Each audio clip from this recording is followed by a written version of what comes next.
Bonjour mes petits flocons et bienvenue sur la chaîne. J'espère que vous allez bien. Cette semaine, dans cette vidéo, je vais vous parler de l'une des comédies musicales les plus magnifiques. Je parle bien sûr de celle de La Belle et la Bête. Allez, générique!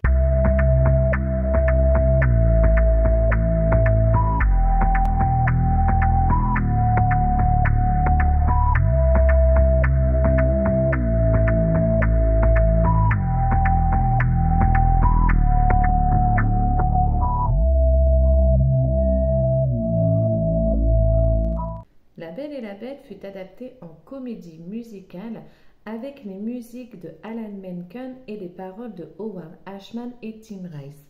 Il faut savoir que 7 nouvelles chansons ont été écrites pour cette comédie musicale, comme par exemple Maison des Lunes. There's a danger I'll be thwarted, and tonight my honeymoon, for the pretty thing I've courted refuses to swoon.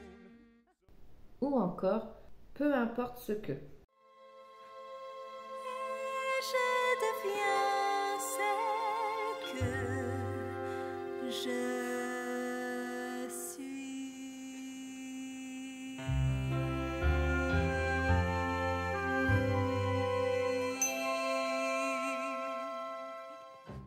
De base, il faut savoir que cette comédie musicale n'était pas du tout dans les projets de la Walt Disney Company. C'est grâce à un petit spectacle joué au MGM Studio, donc qui est à Walt Disney World, en Floride, qui était The Beauty and the Beast Live on Stage. Ça date de 91 et en fait, ce petit spectacle a eu tellement de succès que la Walt Disney Company a décidé tout simplement d'en faire une comédie musicale.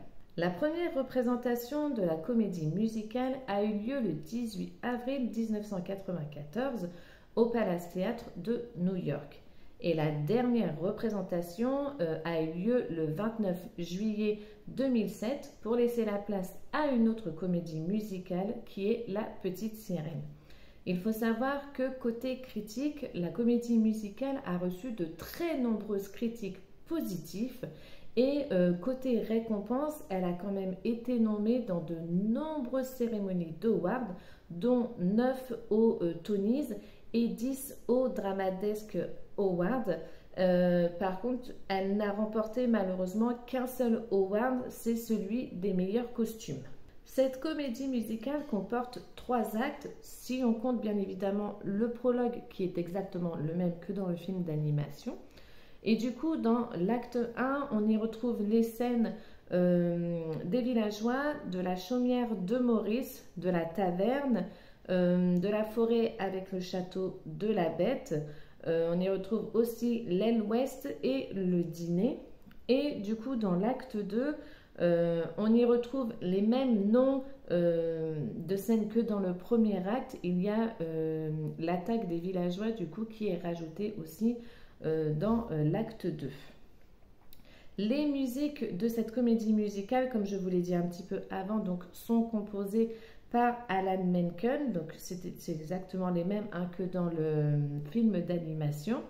Les chansons du film d'animation qui ont été écrites par Howard Ashman sont incorporées bien évidemment à cette comédie musicale et les chansons supplémentaires ont été écrites par Tim Rice en raison du coup du décès de Howard Ashman.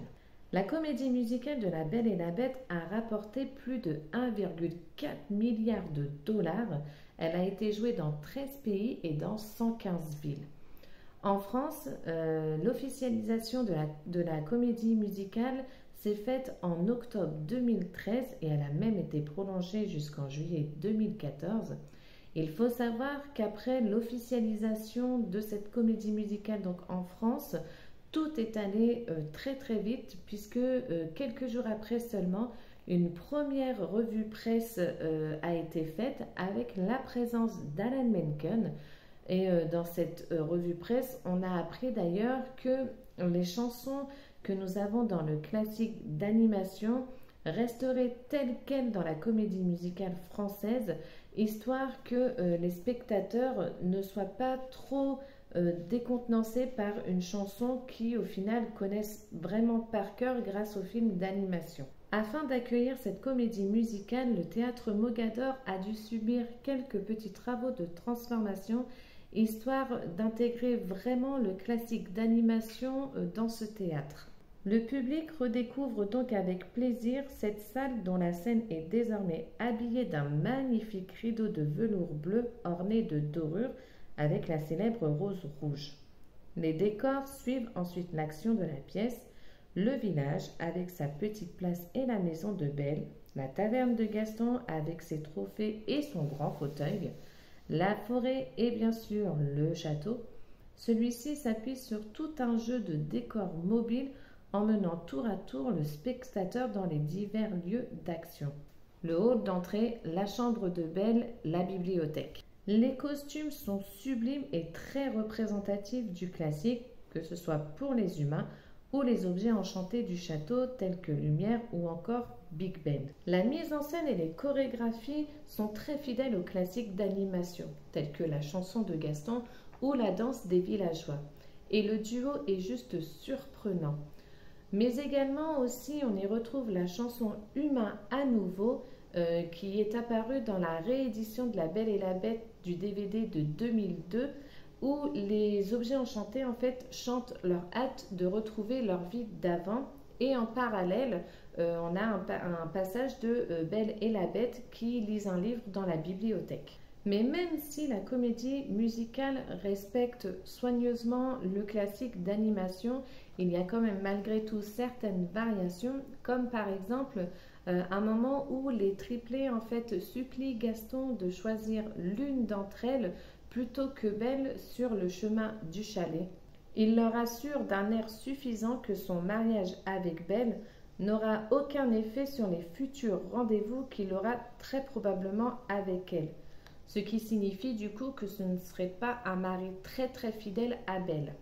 Les triplés ont également beaucoup plus de dialogue et un rôle plus élargi dans la comédie, notamment en étant témoins et surtout en participant aux moqueries à propos de Maurice quand il parle de la bête.